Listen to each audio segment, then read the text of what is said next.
नमस्कार साथियों।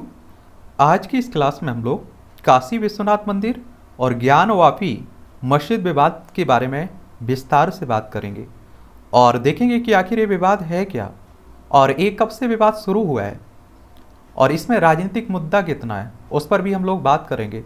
क्योंकि आप सभी जानते हैं कि हमारे देश में हिंदू मुस्लिम मंदिर मस्जिद जाति पाति ये सभी चुनावी मुद्दे हमेशा बने रहते हैं और हमारे देश में तो चुनाव ही इन्हीं मुद्दों को लेकर लड़ा जाता है।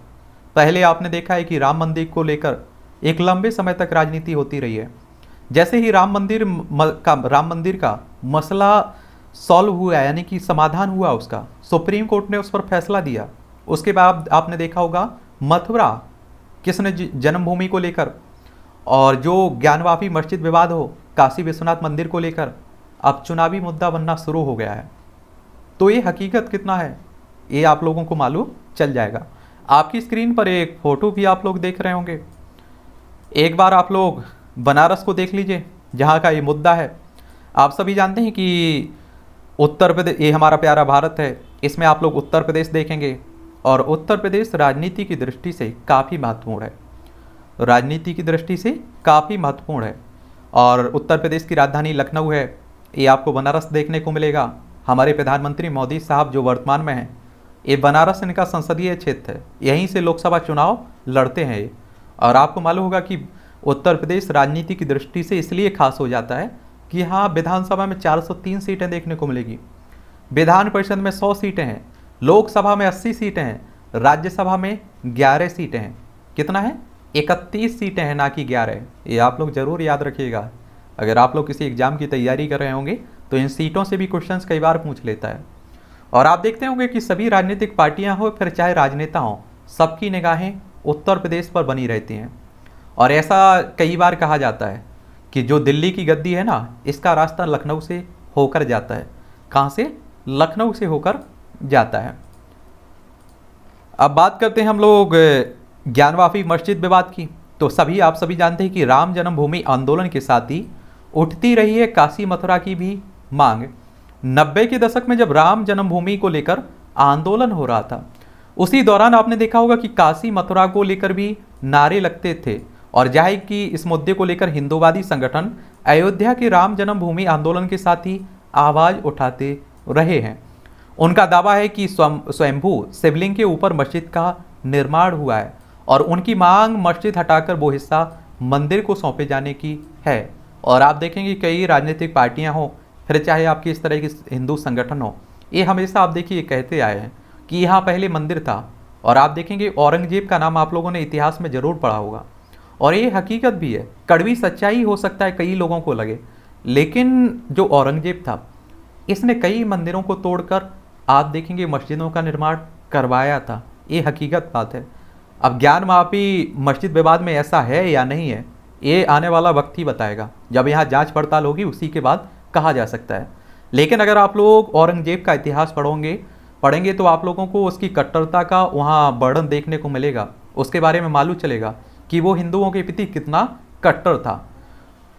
और आप देखेंगे कि ज्ञानवापी विवाद की बात करें अगर हम लोग, तो काशी विश्वनाथ मंदिर और उसके लगी ज्ञानवापी मस्जिद के बनने और दोबारा बनने को लेकर अलग अलग तरह की धारणाएं और कहानियां चली आ रही हैं। कई विद्वान आप देखिए कई तरह की बातें कहते हैं, दूसरे विद्वान ऐसे रहते हैं कि कुछ और बातें कहते हैं। हालांकि इन धारणाओं की कोई प्रमाणिक पुष्टि अभी तक नहीं हो सकी है। बड़ी संख्या में लोग इस धारणा पर भरोसा करते हैं कि काशी विश्वनाथ मंदिर को औरंगजेब ने तुड़वा दिया था। किसने? औरंगजेब ने तुड़वा दिया था और इसकी जगह पर उसने यहाँ पर एक मस्जिद बनवाई थी। और जबकि कुछ इतिहासकारों का यह भी कहना है कि ज्ञानवापी मस्जिद का निर्माण 14वीं सदी में हुआ था और इसे जौनपुर के सरकी सुल्तानों ने बनवाया था। लेकिन इस पर भी विवाद है।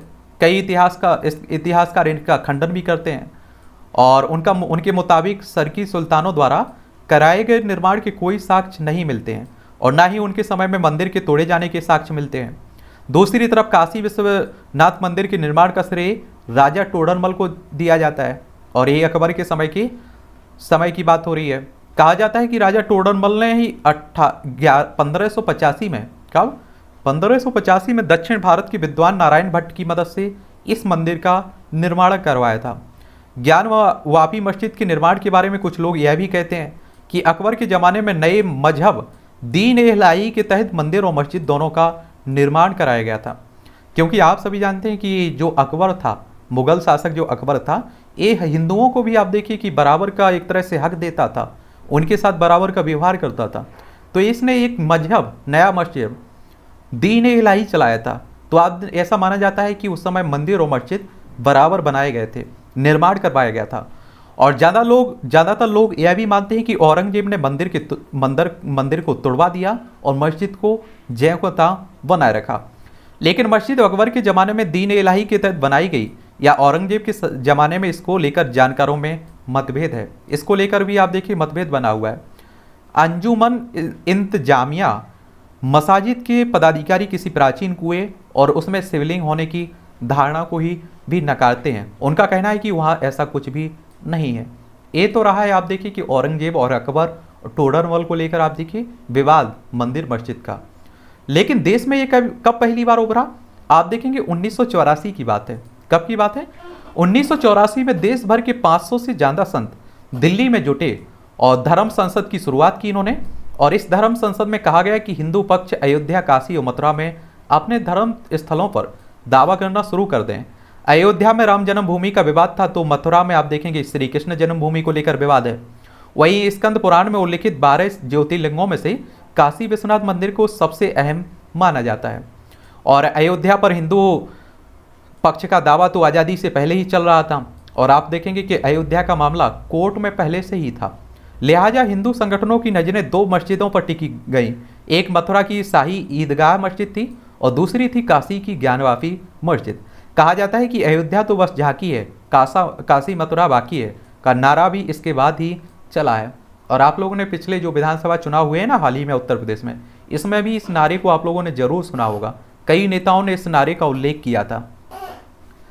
ये मामला पहली बार कोर्ट कब पहुंचता है?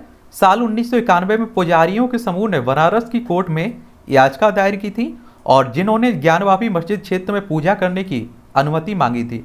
और इन लोगों ने कोर्ट में यह दलील दी थी कि औरंगजेब ने काशी विश्वनाथ मंदिर को तोड़कर ज्ञानवापी मस्जिद का निर्माण कराया था। ऐसे में उन्हें परिसर में पूजा की अनुमति दी जाए। और इस मामले में मस्जिद की देखभाल करने वाली अंजुमन इंतजामिया मसाजिद को प्रतिवादी बनाया गया था। और करीब 6 साल की सुनवाई के बाद 1997 में कोर्ट ने दोनों पक्षों के पक्ष में मिला जुला फैसला सुनाया था, और जिससे दोनों पक्ष हाईकोर्ट चले गए, खुश नहीं थे इस फैसले से। और इलाहाबाद हाईकोर्ट ने 1998 में लोअर कोर्ट के फैसले पर रोक लगा दी थी। उसके बाद यह मामला ठंडे बस्ते में चला जाता है। फिर बात है 20 साल बाद की, और आप देखेंगे 1998 के बाद 2018 में ये मुकदमा फिर से चर्चा में आता है। वकील रहे विनय शंकर रस्तोगी ने नेक्स्ट फ्रेंड के रूप में याचिका दायर की और दिसंबर 2019 में यह केस फिर से खुल जाता है। और अहम बात यह थी कि इसके ठीक 1 महीने पहले अयोध्या विवाद पर सुप्रीम कोर्ट का अहम फैसला आया था।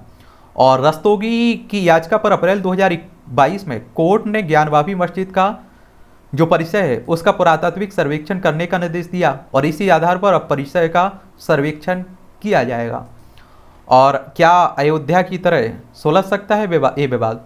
तो अयोध्या विवाद और वाराणसी विवाद में कुछ हद तक समानताएं हैं, धर्म को लेकर, मंदिर मस्जिद को लेकर, लेकिन कुछ अंतर भी हैं। लेकिन वाराणसी विवाद अयोध्या विवाद से बिल्कुल हटकर है। क्यों है? अयोध्या का विवाद आज़ादी के पहले से अदालत में चल रहा था और इसलिए उसे 1991 के प्लेसेस ऑफ वर्शिप एक्ट से छूट मिली हुई थी। ये एक्ट क्या कहता है, इस पर भी हम लोग आगे बात करेंगे। लेकिन वाराणसी विवाद 1991 में अदालत से शुरू हुआ है और इसलिए इस आधार पर उसे चुनौती मिलनी लगभग तय है। और हिंदू संगठनों की मांग है कि यहाँ से ज्ञानवापी मस्जिद को हटाया जाए और वो पूरी ज़मीन हिंदुओं के हवाले की जाए।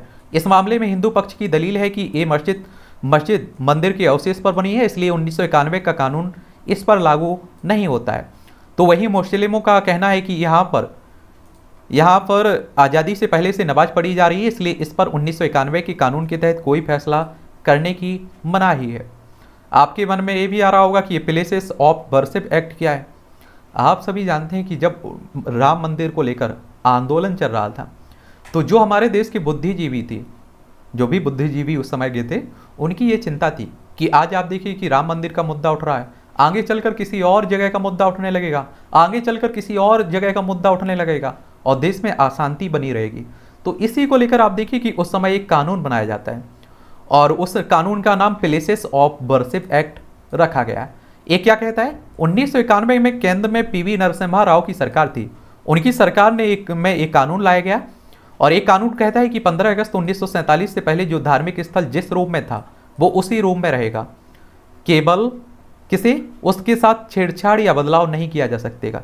और चूंकि अयोध्या विवाद का मामला आज़ादी से पहले से कोर्ट में चल रहा था इसलिए इसे छूट दी गई थी। यानी कि 1991 में जब आपका ये एक्ट आता है प्लेसेस ऑफ वर्शिप एक्ट, तो इस एक्ट में कहा गया कि राम मंदिर अयोध्या को छोड़कर बाकी आप देखिए जो जिस जगह पर है उसी रूम में रहेगा, ना तो मंदिर को तोड़कर मस्जिद बनाई जाएगी और ना ही मस्जिद को तोड़कर मंदिर बनाया जाएगा, कोई विवाद अब आगे नहीं रहेगा। ये कहा गया था 1991 के एक्ट में। लेकिन ज्ञानवापी मस्जिद और शाही ईदगाह मस्जिद पर ये लागू होता है और इस कानून में साफ है कि आज़ादी के समय जो धार्मिक स्थल जैसा था वो हमेशा वैसा ही रहेगा, उसके साथ कोई बदलाव नहीं हो सकता है। और इसमें ये भी है कि अगर कोई ऐसा करता है तो उसे 1 से 3 साल तक की कैद और जुर्माने की सज़ा भी हो सकती है। एक और आपने देखा है अभी हाल ही में सिंगार गौरी मंदिर का मामला उठा था। ज्ञानवापी मस्जिद का मामला 1991 से अदालत में है, लेकिन मां सिंगार गौरी का मामला महज 7-8 महीने पुराना ही है। ये 18 अगस्त 2021 की बात है। वाराणसी की एक अदालत में यहाँ की 5 महिलाओं ने मां सिंगार गौरी के मंदिर में पूजा अर्चना की मांग की और इस याचिका को स्वीकार करते हुए अदालत ने सिंगार गौरी मस्जिद की मौजूदा स्थिति को जानने के लिए एक कमीशन का गठन किया था और इसी कड़ी में कोर्ट ने सिंगार गौरी की मूर्ति और ज्ञानवापी मस्जिद परिसर में वीडियोग्राफी कराकर सर्वे रिपोर्ट देने को कहा है और किन्हीं कारणों से 2 बार ये वीडियोग्राफी नहीं करवाई जा सकी। इस बार कोर्ट ने 10 मई के पहले सर्वे और वीडियोग्राफी कर रिपोर्ट सौंपने को कहा है। और आपने देखा होगा कि मुसलमानों की तरफ से इसका विरोध भी किया जा रहा है। भारतीय राजनीति दशकों तक आप सभी जानते हैं कि राम मंदिर के इर्द गिर्द चलती रही है। अब वो कोर्ट के फैसले के बाद से राम मंदिर का निर्माण हो रहा है और ये राम मंदिर का चुनावी मुद्दा खत्म हो जाता है, तो चुनाव के लिए भी तो एक नया मुद्दा चाहिए हिंदू मुस्लिम करने के लिए। उसके बाद ये राम मंदिर का हर चुनाव में मुद्दा बन जाता है और ठीक इसी तरह अब ज्ञानवापी मस्जिद विवाद राजनीति का गहरा असर डालेगा। वैसे भी बीजेपी और वीएचपी ने वीएचपी ने 3 मंदिरों को मांगा था, उनमें काशी भी शामिल है। अब कोर्ट के फैसले के बाद मस्जिद का सर्वे और वीडियोग्राफी का काम पूरा हो गया है। पहले मुस्लिम पक्षकारों ने इसका विरोध किया था लेकिन पुलिस के आगे उनकी एक ना चली और इस काम को पूरा किया जा चुका है। और आप देखेंगे कि अब इसको लेकर भी विद्वानों में मतभेद है। कई विद्वान कहते हैं कि मुस्लिमों को इसमें चिंता करने की ज़रूरत ही नहीं है। अगर ऐसा नहीं है तो वीडियोग्राफी होने दीजिए, जांच होने दीजिए, जो भी मामला रहेगा सामने आएगा। कुछ लोग कहते हैं कि आप देखिए कि इसका ये परिणाम रहेगा कि फिर से हिंदू मुस्लिम होने लगेगा और 1992 की स्थिति बन सकती है, 90-92 की, आप समझ रहे हैं, भयानक स्थिति हो सकती है, अशांति फैल सकती है। अब जिस उस एक्ट में साफ कह दिया गया है कि जहाँ मंदिर है मंदिर ही रहने दीजिए, जहाँ मस्जिद है मस्जिद ही रहने दीजिए। अब इसको क्या को देरने की ज़रूरत है इन मुद्दों को, जब ख़त्म ही एक तरह से हो चुके हैं। तो ये चलता रहेगा। आप लोग बस एक सामान्य जानकारी रखा करिएगा अपने पास, क्योंकि इस तरह के टॉपिक अगर चर्चा में रहते तो आपकी परीक्षाओं में भी क्वेश्चंस पूछे जाने की संभावना रहती है। और आप भारत में रह रहे हैं तो भारत की राजनीति में और भारत के जो मुद्दे हैं उनके बारे में एक सामान्य समझ आपको रखनी चाहिएगा। ठीक है, चलिए किसी और मुद्दे पर बात करनी हो तो हम लोग करते रहेंगे। आप लोग एंजॉय करिए, आप लोग पढ़ते रहिए, जानते रहिए।